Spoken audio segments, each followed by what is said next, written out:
질환이라고 하고, 그에 반해서 큰 혈관이 막혀서 중풍, 뇌졸중이 생긴 경우에는 우리가 뇌경색성 혈관성 치매라고 하거든요. 근데 옛날에는 뇌경색에 의한 혈관성 치매는 줄었지만 소혈관성 치매는 줄지 않고 그대로 있어요. 왜냐하면 우리가 알츠하이머 병이 있을 때도 할머님이나 할아버님이 이제 병원에 2년마다 가시면 좋은데 안 가시고 고혈압 당뇨병이 있는 거를 치료를 안 하는 경우도 있고, 다른 뭐 여러 가지 원인에 의해서 소혈관 변화가 계속 진행이 되면 소혈관성 치매가 아직은 줄지 않고 알츠하이머 병에 의해서도 유발되고, 또 알츠하이머 병을 악화시키면서 소혈관성 치매는 계속 많이 생기고 있다.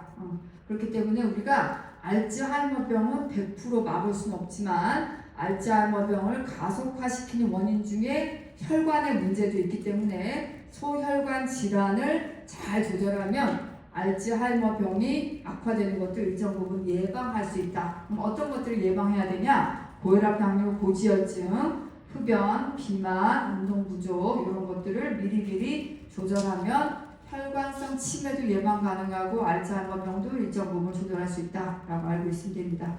그래서 멀티 인팍은 여러 군데 뇌경색이 생기는 거, 스트라테직 인팍 디멘시아는 아주 인지 기능을 담당하는 특정 부위에 뇌경색이 생기면 인지 기능 저하가 생기는 거죠. 그래서 예를 들어서 전략적 스트라테직 뇌경색성 치매 어디가 있을까요? 여기 보면 여기가 어디예요? 아까 내가 인지 기능에 약간 랜드마크 같은 부위가 있다 했죠. 그게 어디예요?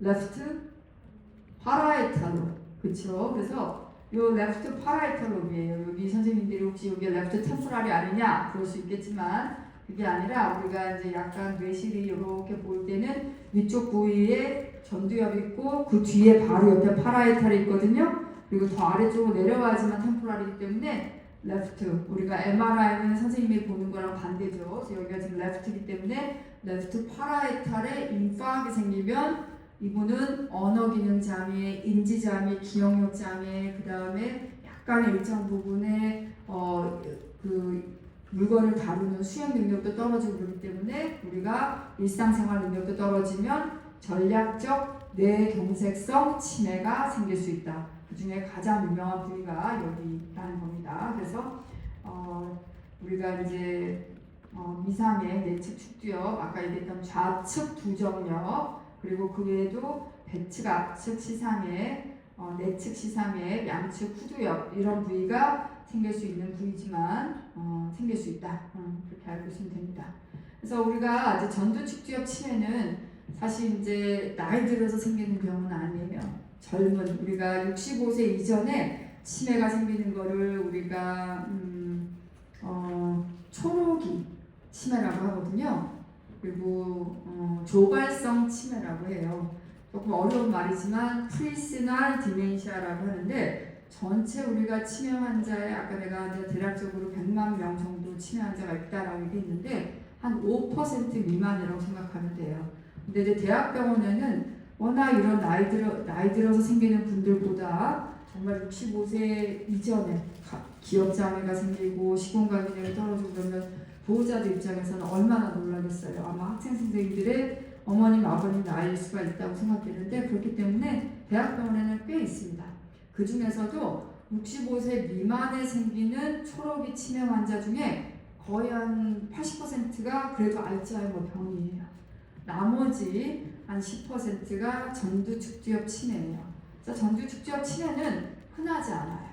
그런데 환자들이 처음에는 너무 멀쩡하게 사회활동을 하는데 갑자기 폭력성을 보인다든지 사회적으로 부적절한 행동을 보인다든지 측두엽 위축에 의해서 언어장애가 생긴다든지 하기 때문에 약간 전두엽 기능만 망가지면 옛날에는 그래서 정신과로 많이 가서 이 사람이 다른 문제가 있는 줄 알고 약간 이제 정신병원에 들어간 경우가 종종 있었는데 요즘은 이런 전두엽 기능 이상에 의해서 이상행동이 생겨도 다 정신과 선생님들도 MRI를 찍고 있기 때문에 뇌 위축이 보이느냐 안 보이느냐에 따라서 우리가 판단을 할 수가 있는 겁니다.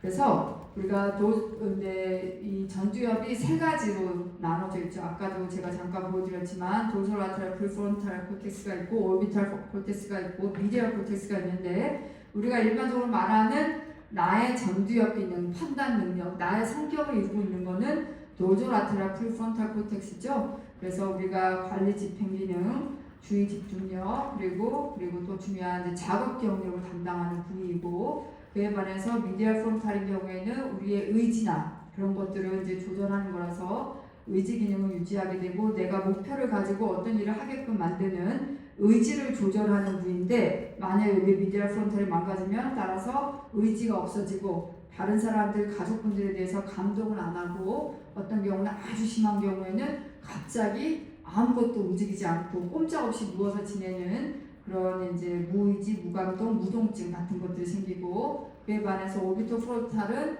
억제할 수 있는 능력을 조절하는 데인데 여기가 망가지게 되면 억제가 안 되고 감정 조절이 안 되죠. 그래서 이제 김관아 교수님 강의할 때 아마 나왔는지 모르겠지만 우리가 이 오비토 프론탈이 아기 때는 발달이 안 되기 때문에 모든 것들이 입주위로 가게 되면 빨고 서킹 비헤이비어라고 하는 그런 디스이니비티드 비헤이비어가 생기는데 점점 브레인이 발달하면서 프론탈이 발달하게 되면 오비토 프론탈에 마이네이션 생기면서 이런 디스이니비티드 비헤이비어가 이니비션이 되는 거예요. 그래서 우리가 이런 디스이니비티드 비헤이비어로 가장 측정하는 것 중에 하나가 홀딩 비헤이비어. 뭔가 이렇게 뭐 물건이라든지 뭔가 그걸 봤을 때 무조건 본인 걸로 하려고 하고 잡아당기고 잡고 안 놔주고 마찬가지로 입 근처에 가까이 갔을 때 무조건 서킹 비헤이비어가 생기는 거. 그래서 그레이스핑 비헤이비어, 서킹 비헤이비어가 이 오비토 프론탈에 디제너티브 디지즈가 생길 때 주로 생긴다. 그래서 비헤이비어는 프론탈이 주로 망가지는 거고 그 다음에 랭귀지는 템포럴이 주로 망가지는 거. 그래서 프론토 템포럴 디멘시아는 두 가지 베리언트가 있는데 비헤이비어럴 베리언트의 프론토 템포럴 디멘시아와 랭귀지 베리언트의 프론토 템포럴 디멘시아가 있어요. 근데 우리가 랭귀지가 두 가지가 기능이 있죠. 뭐가 있어요? 하나는 내가 얘기하는 거를 알아들을 수 있어야 돼. 그렇죠? 그리고 본인이 의사표현을 할 수 있어야 돼요. 그 두 가지가 같이 병행되어야 되고 그 다음엔 리딩, 라이팅이 돼야 되죠. 그게 다 돼야지만 우리가 랭귀지 펑션이 인택트하다라고 얘기하는데 그 세 가지 컴포넌트 중에서도 하나라도 장애가 생기면 우리가 랭귀지 임페어먼트라고 하는데 그러면 스피킹 에리아는 어디에 있어요?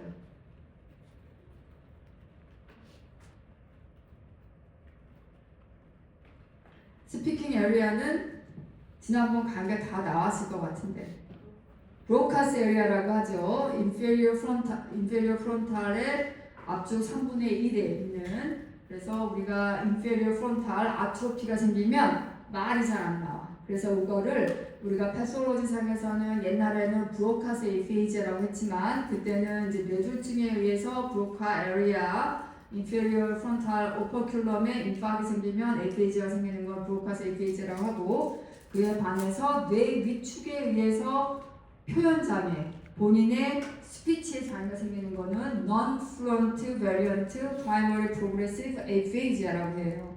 그에 반해서 우리가 listening, comprehension area는 어디에 있어요? 파라이탈 롭의 베르니케 에리아 그래서 우리가 템포럴 롭의 posterior third라고 하죠. 거기에 있는데 거기에 만약에 뇌 위축이 생기면 우리가 semantic variant의 PPA 그래서 남의 말을 이해를 못하게 되는 거예요. 본인도 뭔가 말을 하는데 본인의 단어 표현이 안 되기 때문에 jargon이라고 해서 단어를 뭔가 얘기하는데 뭐 휴지를 보고 뭐 시계라고 한다든지 엄마를 보고 아빠라고 얘기한다든지 본인이 남아있는 단어를 얘기하지만 워낙 그 단어의 의미하고는 매칭이 안 되는 이상한 말을 하게 되는 거죠. 그래서 jargon aphazia라고 하는데 그런 단어의 의미가 없어지는 semantic variant PPA라고 얘기를 하게 되는 겁니다. 근데 이 두 가지는 사실 조금 간별하기는 어려운데요. 이런 frontal temporal dementia 중에 temporal variant는 언어 장애가 생긴다. 그렇게 알고 있으면 됩니다.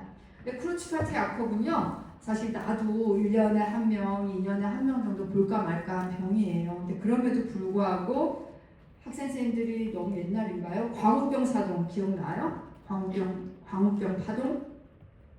기억 안 나죠? 그런 게 있었어. 한 10년 전쯤에. 근데 그게 뭐냐면 우리가 처음에 광우병이라고 나온 게 뭐냐면 이런 스포라딕 디제너러티브 머리 안에 PRPSC라고 하는 그런 병이 생겨요. 그래서 신경세포가 완전히 위축되는 병입니다. 그래서 프리시날린 PRP라고 하는 그런 변성이 뇌 안에 생기는데 왜 생기는지 몰라. 아직도 몰라요.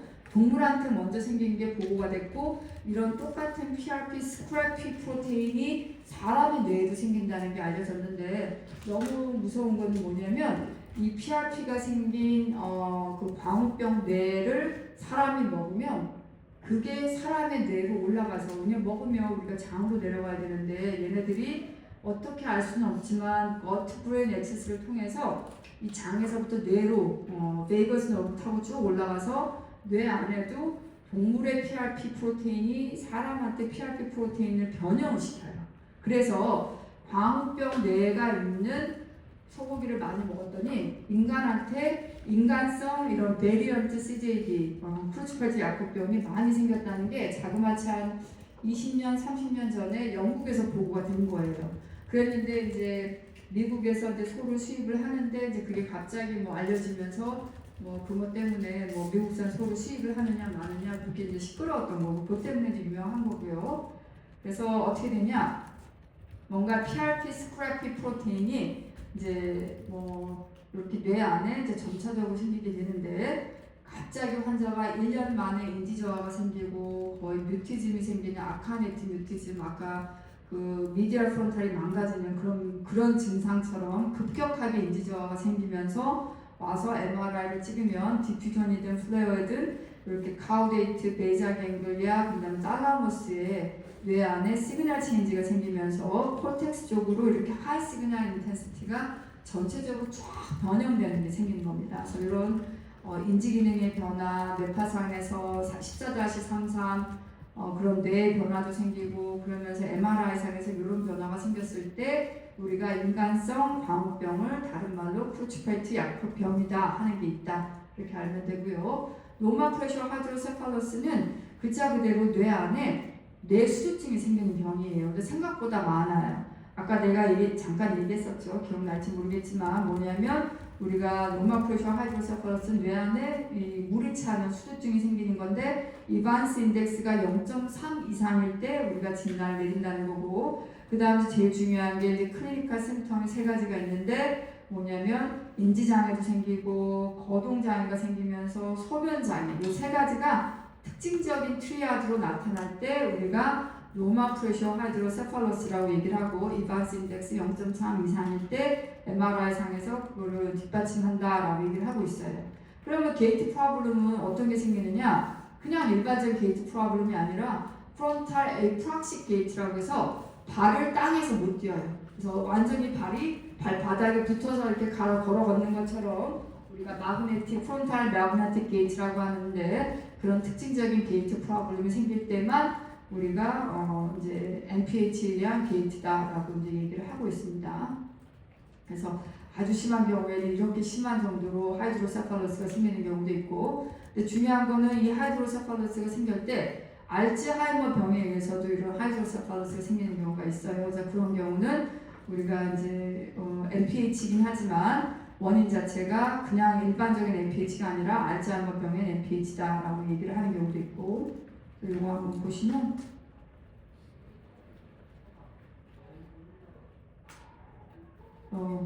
일어서서 이거 보면 다리를 떼야 되는데 다리를 못 떼죠. 아래 바닥에 붙어 있는 거예요. 할아버지는 본인 떼려고 얘기하고 다리를 떼려고 하는데 발이 안 떼진다 계속 얘기를 하시는 거죠.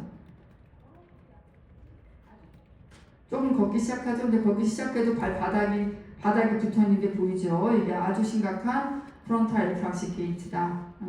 그래서 베르니케 엔세팔로패시 아까 내가 잠깐 얘기했는데 B1 그래서 우리 뇌에 조금이라도 떨어지면 인지기능 장애를 100% 일으키는 가장 중요한 팩터가 B1이에요. 그 다음이 이제 B12하고 그 다음에 역산이라고 하는 거 그 세 가지를 꼭 기억을 하면 좋고 그래서 왜 생기느냐 크로닉 알코올리즘이 있거나 아니면 어떤 경우는 우리가 아노렉시아 너보자 또는 우리가 아노렉시아 그라비다, 그러니까 너무 이제 임신을 했는데 너무 많이 토하는 경우, 그런 경우에 이렇게 B1이 우리가 간 내에 저장되어 있는데 얘네들은 한 일주일만 이 B1이 서플라이가 안 돼도 금방 디플리션 생겨요.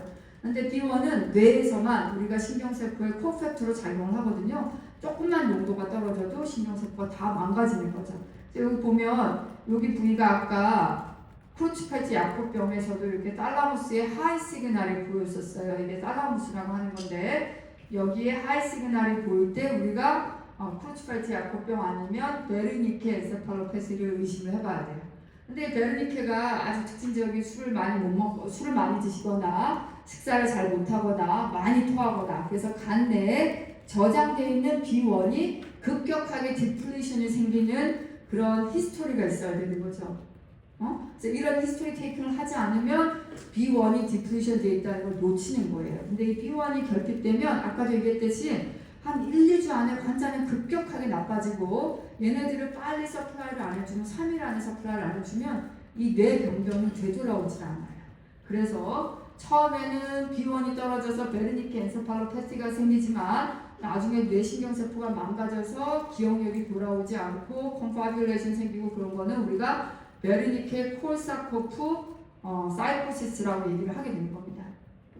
그리고 딜리리움이라고 하는 것도 있죠. 딜리리움은 뭐냐면 이 환자처럼 넘어졌어요. 넘어져서 얼굴을 찧었는데 갑자기 선망이 생긴 거예요. 근데 이 선망이 생기는 거는 굉장히 인지기능이 유지가 되거나 아니면 약간 경동장애가 있던 사람이 갑자기 이렇게 인지장애가 생기고 그러면서 밤낮이 바뀌고 또한 중간중간에 환자는 깨어있으려고 노력하지만 아까 얘기했던 awareness가 망가지면 디멘시아인데 awakeness가 망가지는 거예요. 그래서 대화를 나누는 도중에서 계속 눈을 감고 있어. 왜냐하면 밤에 안 주무시고 낮에 자꾸 이렇게 졸리니까. 그래서 우리가 하이퍼정너넌스 그리고 슬립 웨이크 사이클이 바뀌어서 컨셔스너스의 레벨이 떨어지면서 어텐션의 메인티넌스가 떨어질 경우 우리가 딜리리움의 트리아드라고 하고 오히려 막 깨어있을 때 밤에 깨어있을 때 하이퍼 액티브한 상태가 되면 하이퍼 액티브 딜리리움이라고 하고 오히려 자꾸 이 할머니처럼 눈 감고 안 깨고 자꾸 자려고만 하면 우리가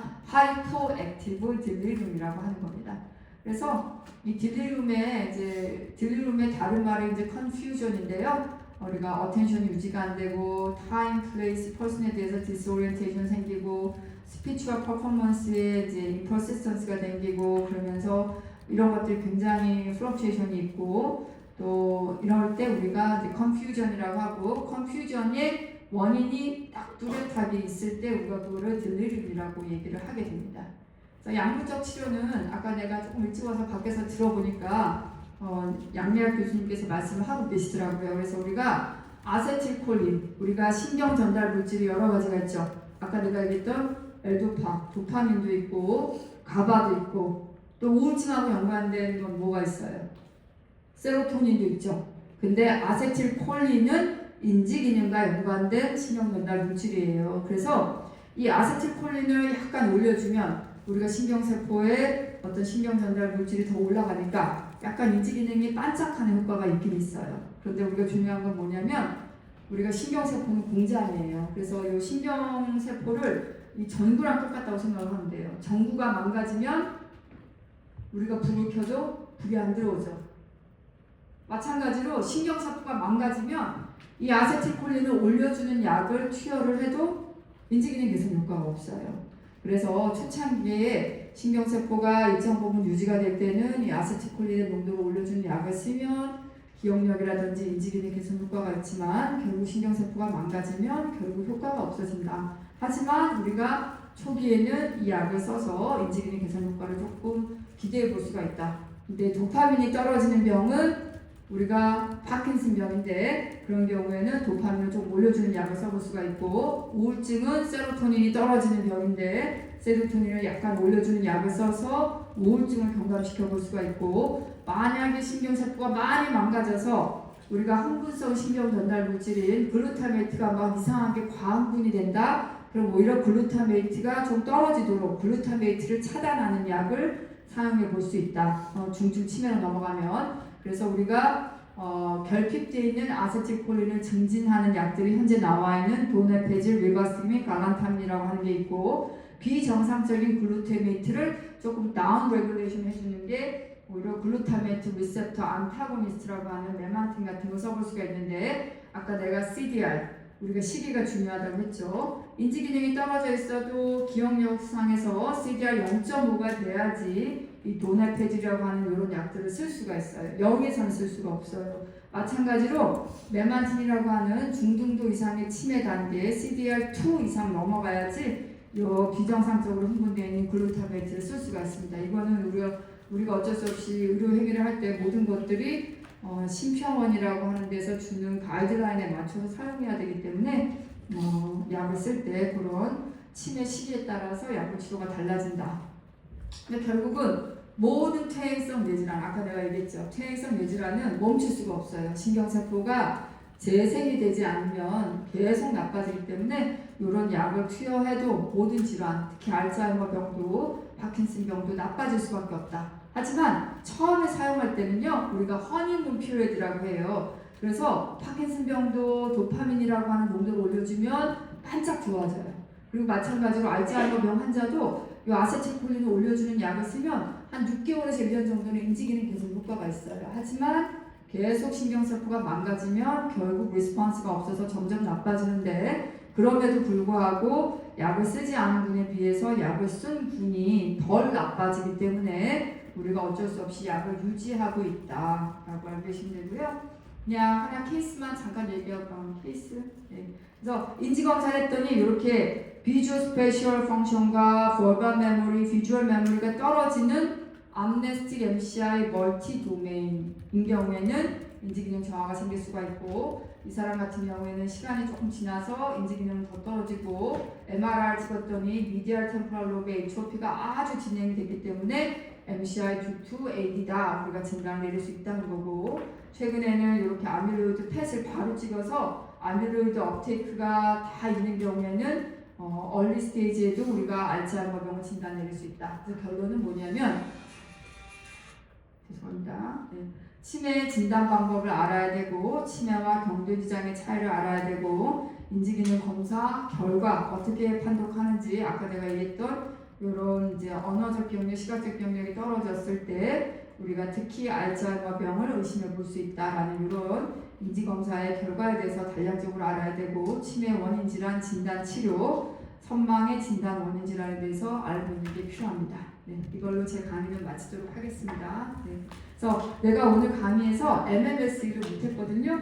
네, MMSE가 지금 시험 문제 나오는 건 아닌데 나중에 실습 나왔을 때는 우리가 충분하게 프랙티스 할 수 있도록 우리가 비디오랑 다 나눠줄 거니까 시간 나면 조금 읽어보고 이런 MMSE로 스크리닝 검사를 한다. 그 정도는 알고 있으면 좋을 것 같아요. 네, 마치겠습니다.